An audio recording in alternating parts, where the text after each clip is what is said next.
నమస్కారం అండి. మనం ఇప్పుడు పి. అరుణ గారు రచించిన 'అత్తా కోడలు' అనే కథలోని తరువాతి భాగాన్ని విందామా? ఏ మాత్రం బెడిసి కొట్టినా మనం జైల్లో కూర్చోవలసి వస్తుంది. అందుకు లొసుగులు లేని దారి ఏదైనా కనపడిన తర్వాత తప్పనిసరైనప్పుడు ఆ ప్రయత్నం చేద్దాం. సరే, మా అత్తగారికి ఇంకొంచెం టైము, ఇంకొంచెం అవకాశము ఇస్తాను. మర్యాదగా తను పెత్తనాన్ని నాకు ఇస్తుందేమో చూస్తాను. నాకు అడ్డు తగిలిందంటే ఇక చివరి ప్రయత్నం ఆమెకు చావు తప్పదు. గిరిజ దృఢమైన స్వరంతో అన్నది తల్లితో. నీ ఇష్టం, అంతా నీ తెలివితేటల మీద ఆధారపడి ఉంది. జాగ్రత్త. ఎప్పుడైనా అంతే. మొగుణ్ణి వంచటం సులభమే గాని అత్తలను వంచటమే కష్టసాధ్యమైంది. ఆ ఇంట్లో నీదే పైచేయి కావాలని ఇక్కడ నేను ఆ దేవుణ్ణి ఎప్పుడూ ప్రార్థిస్తూ ఉంటాను అన్నది తల్లి. ఆ రోజునే తిరిగి అత్తగారింటికి ప్రయాణమైంది గిరిజ. అత్తాకోడళ్ళిద్దరికీ ఆ రోజు సాయంత్రం మళ్ళీ ఓ పెద్ద యుద్ధం జరిగింది. ఆ మధ్యాహ్నం సుందరమ్మ ఎవరింటికో హస్కు కొట్టడానికి వెళ్ళింది. ఆ టైంలో గిరిజ రవ్వ లడ్లు చేసుకుని తిన్నది. షికారుకు వెళ్ళొచ్చిన అత్తగారికి కనీసం తను లడ్లు చేసిన విషయం కూడా చెప్పలేదు. అయినా ఆమె తెలుసుకున్నది. దాంతో ఆమెకు కోపం వచ్చి రకరకాల పిండి వంటలు చేసుకుని రహస్యంగా తింటూ ఇల్లును గొల్ల చేస్తుందంటూ గిరిజను రకరకాల తిట్లు తిట్టింది. గిరిజ కూడా తనకొచ్చిన రకరకాల తెలుగు, ఇంగ్లీష్ తిట్లను తిట్టేసింది. గిరిజ ఆ రాత్రి భోజనం చేయకుండా అలిగి పడుకుంది. ఈశ్వర్ ఆఫీస్ నుంచి వచ్చి తల్లి చెప్పిన రవ్వలడ్ల కథ విని అలిగి పడుకున్న భార్యను భోజనానికి రమ్మని బతిమలాడాడు. అయినా గిరిజ వెళ్ళలేదు. చివరికి భర్త ఎంతగానో బతిమలాడిన తర్వాత కొన్ని షరతులను విధించింది. ఈ ఇంట్లో నేను కానీ మీ అమ్మ కానీ ఎవరో ఒకరుండాలి. ఇద్దరం ఉండడానికి వీల్లేదు. ఆమెను వెళ్ళిపోమ్మని చెప్పండి. ఆమె వెళ్ళకపోతే మనమే వేరు కాపురం పెడదాం. మీ అమ్మ పెట్టే నరకం నేను భరించలేను అంది. అట్లాగే, ముందు నువ్వు భోజనానికి రా, అమ్మతో నేను మాట్లాడతానులే అన్నాడు ఈశ్వర్. భోజనం చేసింది గిరిజ. ఇంకొంచెం పొద్దుపోయిన తర్వాత ఈశ్వర్ తల్లితో మాట్లాడాడు. ఈ పెత్తనం గురించే కదా ఈ గొడవంతా. ఆ పెత్తనం ఏదో నా భార్యకే ఇవ్వరాదా? అలా కాని పక్షంలో అది నేను ఇంట్లో నుంచి వెళ్ళిపోయి వేరుగా ఎక్కడైనా ఉండమంటోంది. లేకపోతే మనమే వేరు కాపురం పెడదామంటోంది. అందువల్ల నువ్వు ఏదో ఒకదానికి ఒప్పుకోక తప్పదు. మధ్యలో నేను నలిగిపోతున్నాను అన్నాడు ఈశ్వర్ తల్లితో. కొడుకు మాటలు విని ఆమె గుండె బాదుకుని పెద్ద పెట్టున ఏడ్చింది. ఒరే ఈశ్వర్, పెళ్ళైన తర్వాత పెళ్ళాం మాటలు విని నన్నే ఇంట్లో నుంచి వెళ్ళిపోమ్మని అంటున్నావా? లేకపోతే మీరే వేరుగా వెళ్ళిపోతామని చెప్తున్నావా? ఒక్క విషయం గుర్తుపెట్టుకో, నేను ఈ ఇంట్లో నుంచి వెళ్ళను. మీరు ఈ ఇంట్లో నుంచి వెళ్ళిన మరుక్షణంలో నేను రైలు కింద పడి చస్తాను. చచ్చే ముందు నా చావుకు మీరిద్దరూ కారణమని ఉత్తరం రాసిపెట్టి మరీ చస్తాను. ఇక ఈ ఇంట పెత్తనం దానికి ఇవ్వను. అది చెప్పినట్టు ఈ ఇంట్లో ఏదీ జరగదు. వెళ్ళిపో అంటూ ప్రళయనాదం చేసింది. ఆ నాదానికి భయపడి వచ్చి భార్య గదిలో పడిపోయాడు ఈశ్వర్. భర్త చెప్పిందంతా విని మౌనంగా తల ఊపింది గిరిజ. తెల్లవారిన తర్వాత భర్త ఆఫీస్కి వెళ్ళిపోయాడు. సుందరమ్మ ఎవరింటికో కబుర్ల కోసం వెళ్ళింది. భోజనం చేసిన తర్వాత అలా తిరిగి రావడం ఆమెకు అలవాటు. ఆ రాత్రి ఈశ్వర్ అపరాధ పరిశోధన కథల పుస్తకం తీసుకొచ్చాడు. అతను ప్రతి నెల ఆ పుస్తకం తీసుకొచ్చి చదువుతూ ఉంటాడు. ఆ ఇంటికి వచ్చిన దగ్గర నుంచి గిరిజ కూడా వాటిని చదువుతోంది. ఆమె వరండాలో కూర్చుని అపరాధ పరిశోధన చదువుతున్నప్పుడు పోస్ట్ మ్యాన్ వచ్చి గిరిజ చేతికి ఇంగ్లాండ్ లెటర్ అందించాడు. అది గిరిజ తండ్రి రాసిన ఉత్తరం. ఆమె ఆ ఉత్తరాన్ని ఓపెన్ చేసి చదువుతుంటే పోస్ట్ మ్యాన్ అక్కడే నిలబడి గిరిజ ఉత్తరం చదవడం పూర్తి చేసిన తర్వాత, అమ్మా, ఈ అపరాధ పరిశోధనా పుస్తకంలో హత్యకు 1000 మార్గాలు కథ చదివారా అని అడిగాడు. ఎందుకు అన్నది గిరిజ.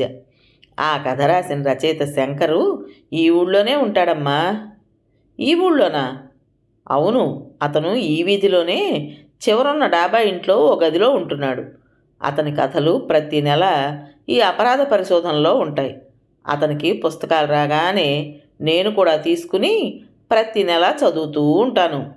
అలాగా, అతను ఏం చేస్తూ ఉంటాడు? కుతూహలంగా అడిగింది గిరిజ. ఏదో చిన్న వ్యాపారం చేస్తున్నట్టున్నాడు. ఇంకా పెళ్లి కాలేదనుకుంటాను. ఎక్కువగా కథలు రాస్తూ ఉంటాడు. అంతకు మించి నాకు వివరాలు తెలియవు అన్నాడు. సరే వెళ్ళు అన్నది గిరిజ. పోస్ట్ మ్యాన్ వెళ్ళిపోయాడు. అతను వెళ్ళగానే ఆ పుస్తకంలో ఉన్న శంకర్ రాసిన హత్యకు 1000 మార్గాలు అనే కథను చదివింది గబగబా. ఆ కథను చదివి ఆశ్చర్యపోయింది గిరిజ. అందులో ఓ మనిషిని హత్య చేయడానికి ఎన్నో రకాల మార్గాలున్నట్టుగా శంకర్ రాశాడు. అంతవరకు బాగానే ఉంది కానీ హంతకుడు చేసిన చిన్న పొరపాటు వల్ల చట్టానికి దొరికిపోతాడు నేరస్తుడిగా. అదే గిరిజకు నచ్చలేదు. ఎలాగైనా ఆ రచయితను కలుసుకుని మాట్లాడితే బాగుంటుందనిపించింది గిరిజకు. తన అత్తగారి పీడ వదిలించుకోవడానికి ఏదైనా మార్గం చెప్పకపోడు. ఎలాగైనా తను అతనితో మాట్లాడి తీరాలి అనుకుంది. అనుకున్నది కానీ అతన్ని ఎక్కడ కలుసుకోవాలో అర్థం కాలేదు. అతని గదికి తను వెళ్ళటం బాగుండదు.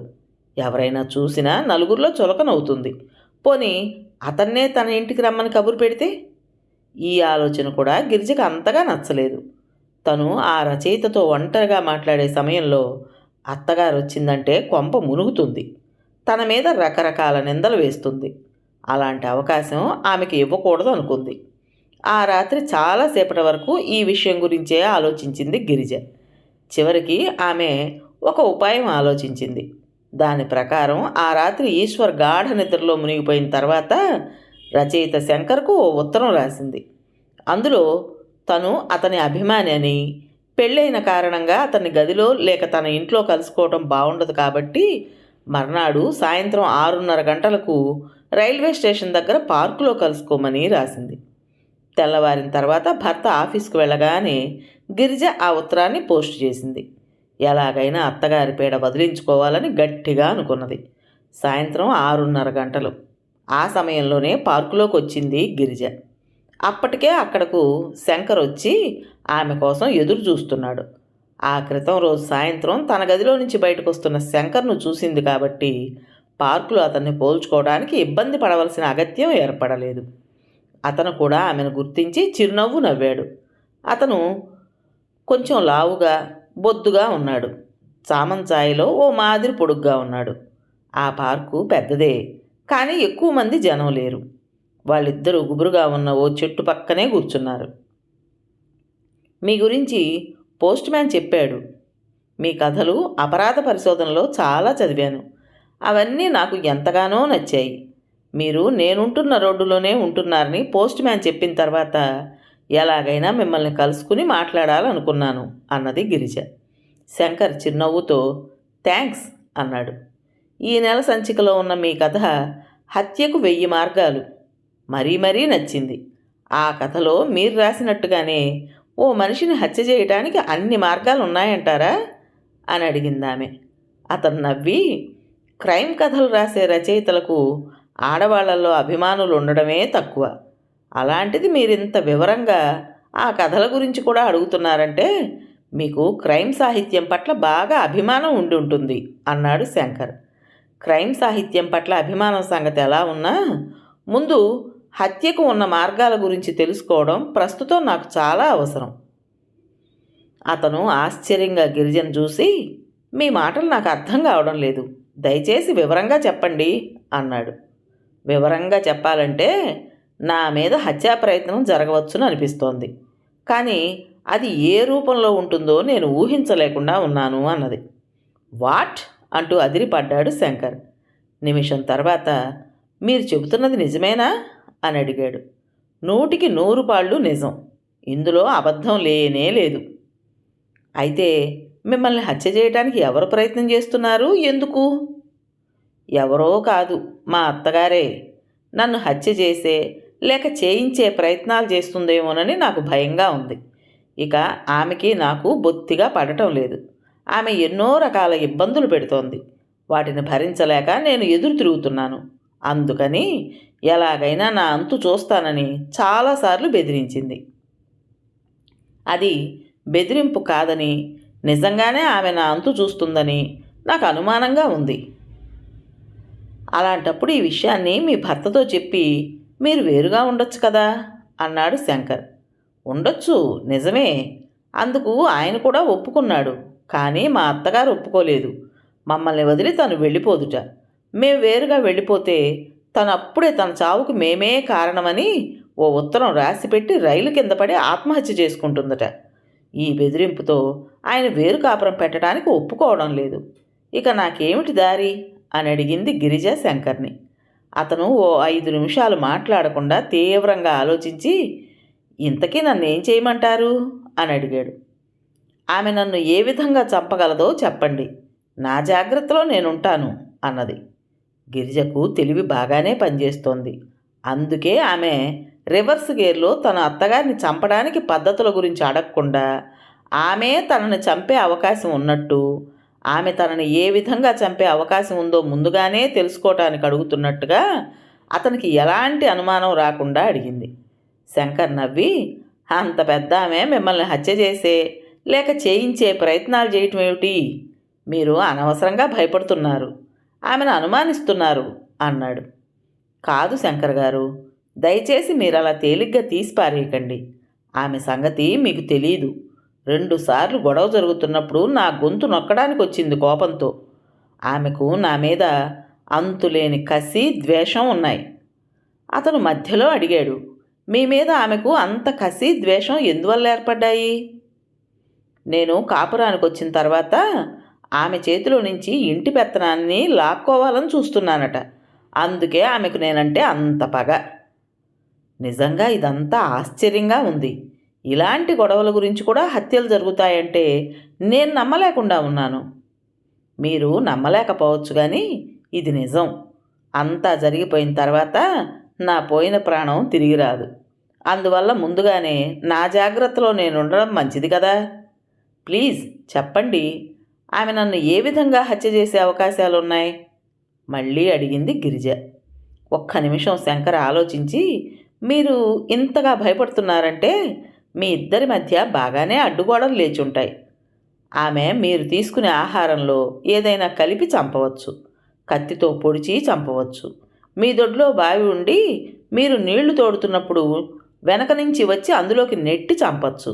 లేదా మీరు కృషించి నీరసించిపోయి చనిపోయేటట్టుగా ఏదైనా మందు పెట్టి చంపచ్చు. ఇలాంటి మార్గాలు ఎన్నో ఉన్నాయి అన్నాడు. అతను చెప్పినవన్నీ విని, మీరు చెప్పిన పద్ధతుల్లో నన్ను చంపే ప్రయత్నాలు చేస్తే నేరం ఆమె మీదకు వెళ్ళే అవకాశం ఉండదా అని అడిగింది. ఉంటుంది. అయితే ఆ ఉండడం అనేది హత్య జరిగిన సమయం, పరిస్థితుల మీద ఆధారపడి ఉంటుంది. ఉదాహరణకు ఆమె మరో మనిషి ఇంట్లో ఉండగా మిమ్మల్ని చంపే ప్రయత్నం చేయదు కదా. ఇంట్లో మీరిద్దరూ ఉన్నప్పుడే ఆ పని చేస్తుంది. అలాంటప్పుడు పోలీసులు హత్య జరిగిన తర్వాత తప్పకుండా ఆమె ఆ పని చేసిందని తెలుసుకుంటారు. అందువల్ల ఆమె పట్టుబడే అవకాశం ఉంది. ఇది హత్య అని తెలియకుండా సహజమైన చావులాగా కనిపించే మార్గాలు ఏమైనా ఉన్నాయా? ఒకవేళ ఆమె నన్ను అలా హత్య చేయొచ్చు కదా అనుమానంగా అడిగింది. అలాంటి మార్గం కూడా ఒకటి ఉంది. మీరు నిద్రపోతున్నప్పుడు దిండుతో మీ మొహాన్ని నొక్కి పట్టి ఊపిరి ఆడకుండా చేసి చంపొచ్చు. అలాంటప్పుడు అది హత్య అని తొందరగా ఎవరికీ తెలియదు. చూసేవాళ్లకు సహజమైన చావుగానే కనపడుతుంది.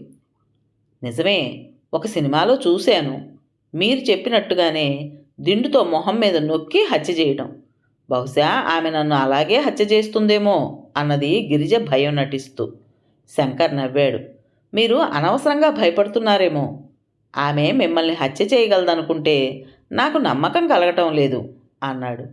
గిరిజ కూడా అదోలా నవ్వి, ఏదో ఒకరోజు మీరు నా హత్య వార్త విన్నప్పుడు బాగా ఆశ్చర్యపోతారు అన్నది. మళ్ళీ ఎప్పుడు కలుస్తారు అడిగాడు శంకర్. ఎప్పుడు కలుసుకునేది నేను మీకు ఉత్తరం రాస్తాను.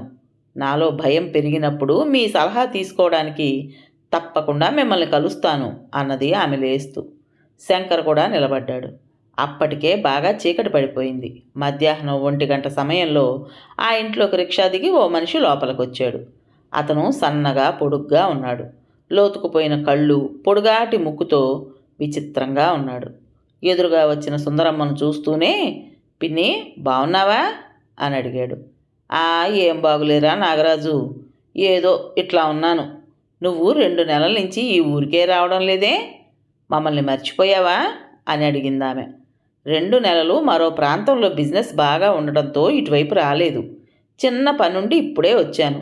మళ్ళీ సాయంత్రమే వెళ్ళిపోవాలి. ఈశ్వర్ ఆఫీస్కి వెళ్ళాడా అని అడిగాడు. తన గదిలో కిటికీ దగ్గర నిలబడి ఓరగా తెరిచి ఉన్న కిటికీ రెక్కల సందులో నుంచి అతన్ని చూసి, ఇతనెవరో తెలుగు సినిమాలో తన్నులు తినే ఎలకలా ఉన్నాడే అనుకుంది గిరిజ. తర్వాత నాగరాజు సుందరమ్మ ఇచ్చిన నీళ్లు తాగి, ఈశ్వర్ పెళ్ళికి రావాలని ఎంతో ప్రయత్నం చేశాను కానీ కుదరలేదు. ఇంతకీ వదినేది? ఇంట్లో ఎక్కడా కనపడదేమిటి అంటూ లేచి గిరిజ ఉన్న గది వైపు వచ్చాడు. సుందరమ్మ ఏదో మాట్లాడబోయి ఊరుకుంది. లోపలికొచ్చిన నాగరాజును చూసి లేచి నిల్చుంది గిరిజ. హలో వదిన గారు, నా పేరు నాగరాజు.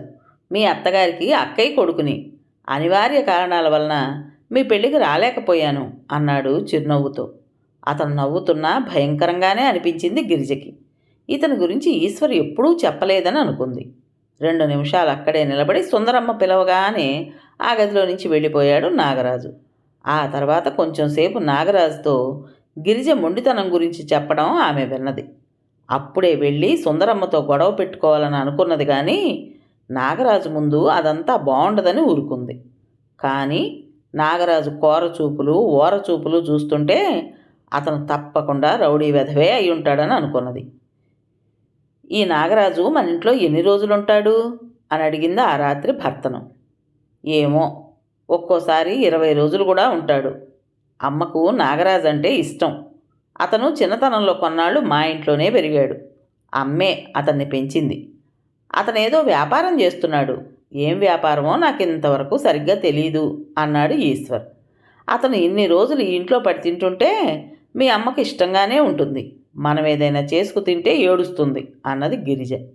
ఈశ్వర్ భార్యతో ఏమీ అనలేదు. అదే రోజు రాత్రి గిరిజ 12 గంటలు దాటిన తర్వాత తలుపు తీసుకుని బయటకు వచ్చింది బాత్రూంకి వెళ్ళడానికి. బయటంతా చీకటిగా ఉంది. అయినా ఆమెకు భయం అనిపించలేదు. గిరిజకు అలాంటి చీకటంటే భయం లేదు. రోజూ తనే ఒంటరిగా బయటకొచ్చి బాత్రూంకి వెళ్తుంది.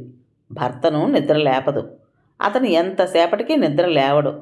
ఈశ్వరును నిద్ర లేపటం అంత సులభం కాదు. బాత్రూంలోకి వెళ్ళి బయటకు వచ్చింది. అంతే, ఎవరో ఆమెను విసురుగా ముందుకు నెట్టినట్టు అనిపించింది. అలా అనిపిస్తున్నప్పుడే ముందుకు బోర్లా పడిపోయింది. పడుతూనే పెద్దగా అరిచింది. పడటం వల్ల నుదుటి మీద చిన్న దెబ్బ తగిలింది. గిరిజ అరుపు వినిపించి ఈశ్వర్ బయటకు వచ్చాడు. అప్పుడే ఆమె పైకి లేస్తోంది. ఏమైంది అడిగాడు. ఎవరో నన్ను ముందుకు నెట్టారు. అప్పుడు అతను ఆ బాత్రూం పక్కనంతా వెతికాడు. ఎవ్వరూ కనిపించలేదు. ఎవరూ లేరు గిరిజ, నువ్వు అలాగని భ్రమపడి ఉంటావు అన్నాడు. కాదు, ఎవరో నన్ను చెయ్యి పెట్టి ముందుకు నెట్టినట్టు అనిపించింది అన్నది. అలాగే అనుకుంటే ఆ మనిషి ఎవరో ఇంతలోనే ఎక్కడికి పారిపోతాడు? నీ చీరే పాదాలకు అడ్డుపడి ఉంటుంది, ముందుకు పడ్డావు. కాదు కాదు, ఈ ఇంట్లో మనుషులే ఎవరో నన్ను నెట్టారు. నన్ను హత్య చేయడానికి ప్రయత్నం చేస్తున్నారు. అలాంటి టైంలో భార్యకు ఏం చెప్పాలో ఈశ్వర్కి అర్థం కాలేదు. వాళ్ళిద్దరూ ఇంట్లోకి వచ్చేసరికి నాగరాజు వచ్చి, ఏం జరిగింది, ఏమిటి హత్య అంటున్నారు అన్నాడు. ఏమీ లేదు, నువ్వు వెళ్ళి పడుకో అన్నాడు ఈశ్వర్. వెళ్ళిపోతున్న నాగరాజును అనుమానంగా చూసింది గిరిజ.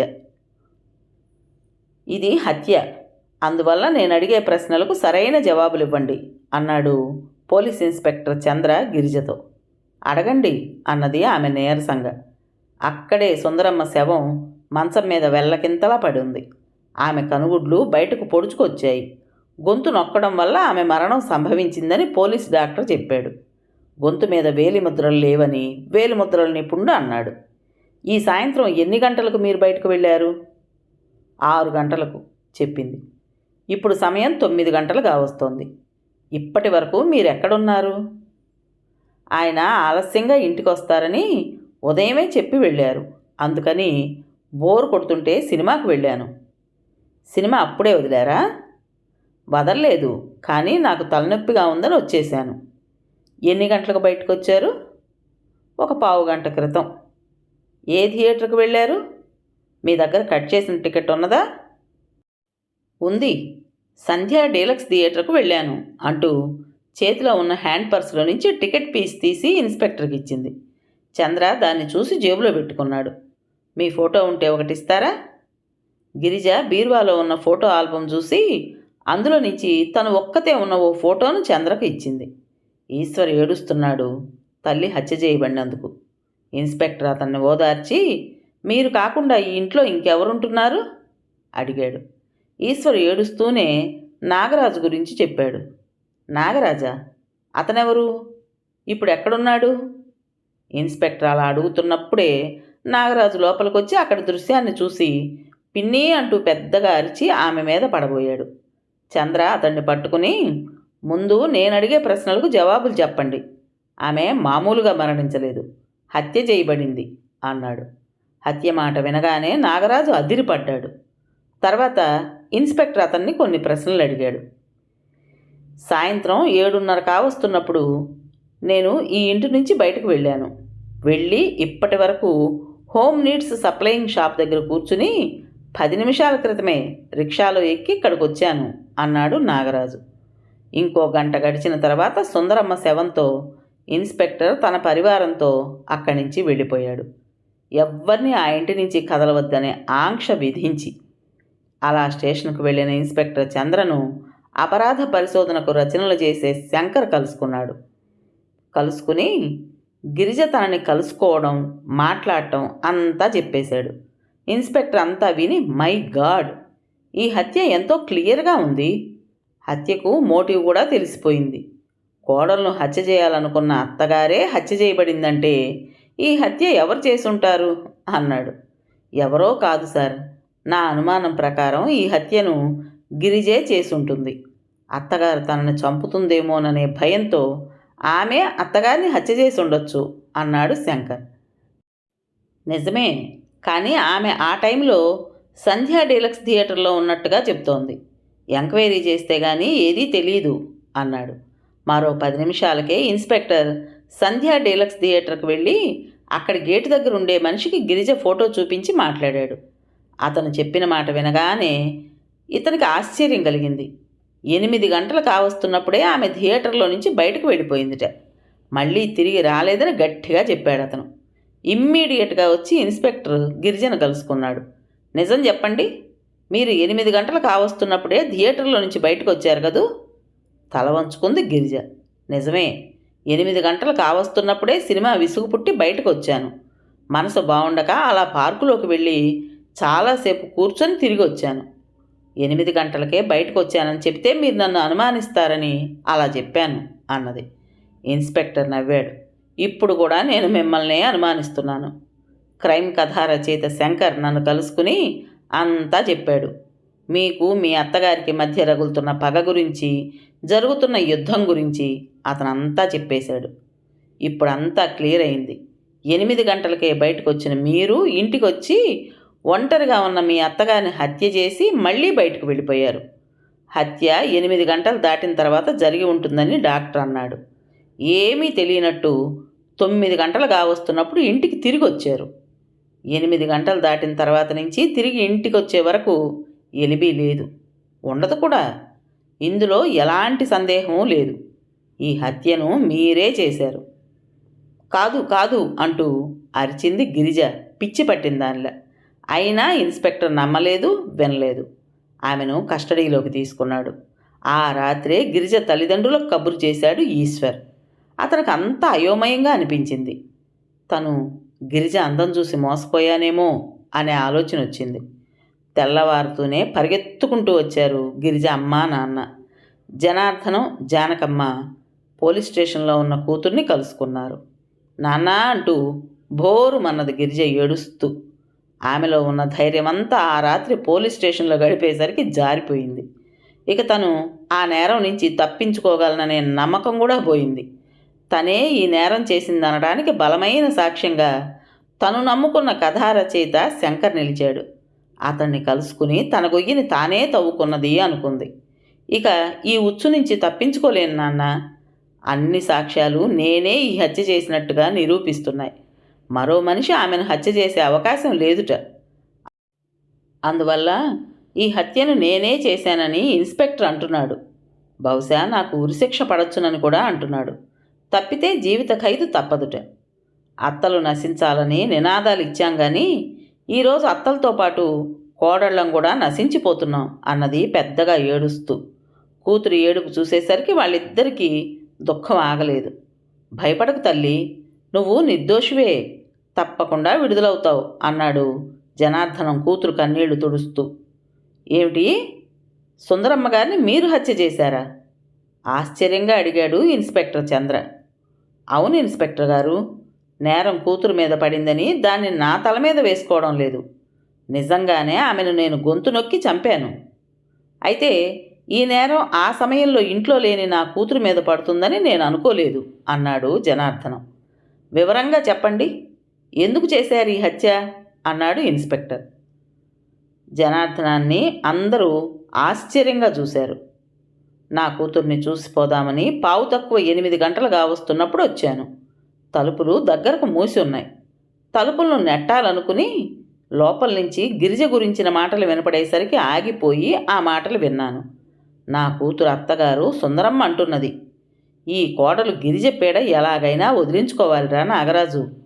ఇది నా కొడుకును గుప్పెట్లో ఇరికించుకుని వాణ్ణి కీలుబొమ్మని చేసి ఆడిస్తోంది. అట్టాగే నన్ను కూడా ఆడించాలని, ఈ ఇంటి పెత్తనాన్ని తనే చెలాయించాలని చూస్తోంది. ఇది బతికుంటే ప్రమాదం. ఏ మందో పెట్టి నన్ను పైకి పంపించి ఆ తర్వాత నా కొడుకును దిక్కులేని వెధవం చేస్తుంది. అందుకే దీన్ని పైకి పంపించే ఏర్పాటు ఏదైనా ఉంటే చూడరాదు అన్నది. అందుకు ఆ నాగరాజు, నువ్వు ఈ విషయం గురించి నిశ్చింతగా ఉండవే పిన్ని. నా చేతిలో 2 మనుషులున్నారు. 4,000 మనవి కాదనుకుంటే ఆ గిరిజ బజారుకు వెళ్ళినప్పుడు వెనక నుంచి వచ్చి పొడిచిపోతారు. ఆ హత్యను మనం చేయించామని ఎవ్వరూ అనుకోరు. ఏ నగల కోసమో ఇంకేదో కారణంగానో హత్య జరిగింది అనుకుంటారు. రేపే ఆ మనుషులతో మాట్లాడతాను, నువ్వు డబ్బు సిద్ధం చేసుంచు అని బయటకు వెళ్ళిపోయాడు. నేను చీకట్లోకి క్రోటన్ మొక్కల చాటుకు తప్పుకున్నాను. వాళ్ళిద్దరి మాటలు నాలో ఆవేశాన్ని కలిగించాయి. ఆ సుందరమ్మ నేను ఎంతో అపురూపంగా పెంచుకున్న నా కన్న కూతుర్ని కిరాయి రౌడీలతో చంపించాలనుకుంటున్నదని వినగానే, ఆమె వల్ల నా కూతురుకు ప్రమాదం ఉందని తెలియగానే ముందుగా ఆమెనే చంపాలనుకున్నాను. వెంటనే ఇంట్లోకి వెళ్ళాను. ఆమె మంచం పైన అటు తిరిగి పడుకున్నది. వెనక నుంచి వెళ్ళి గొంతు పట్టుకుని నొక్కి చంపేసి వేలిముద్రలు తుడిచి అక్కడి నుంచి తిరిగి మా ఊరు వెళ్ళిపోయాను. నన్నెవరూ చూడలేదు కాబట్టి అనుమానం నా మీదకు రాదనుకున్నాను. కానీ ఇప్పుడు అనుమానం నా మీదకు రాకపోయినా నిర్దోషైన నా కూతురు దోషిగా నిలబడేసరికి నా అంతటి నేనే బయటపడక తప్పలేదు చెప్పాడు జనార్దనం. ఏమండి, ఇప్పటి ఈ స్థితికి నేనే కారణం అన్నది ఆయన భార్య జానకమ్మ ఏడుస్తూ. కాదు, నేనే కారణం అన్నది గిరిజ కన్నీళ్లు తుడుచుకుంటూ. అవును, 100కి 100 పాళ్ళు మీరే కారణం. చిన్నతనం నుంచే కుటుంబ పెత్తనమంతా ఆడదే చెలాయించాలనే సిద్ధాంతంతో నువ్వు దాన్ని పెంచావు. అదే సిద్ధాంతం కోసం గిరిజ అత్తగారితో యుద్ధానికి తలపడింది. దాని ఫలితం ఇది. నిన్ను కూతుర్ని అదుపులో ఉంచలేని నా అసమర్థతకు పిల్లిలాంటి నేను ఈరోజు హంతకుణ్ణయ్యాను. గిరిజ, అత్త ఒకప్పటి కోడలు, ఇవాల్టి కోడలే రేపటి అత్త. అలాంటప్పుడు రేపు నువ్వు కూడా అత్తవే అవుతావు. తప్పుడు స్లోగన్లు, తప్పుడు సిద్ధాంతాల ఫలితం ఎప్పుడూ తప్పుడుగానే ఉంటుంది అన్నాడు జనార్దనం చివరగా. కథ పేరు అత్త కోడలు. రచించిన వారు పి. అరుణ గారు.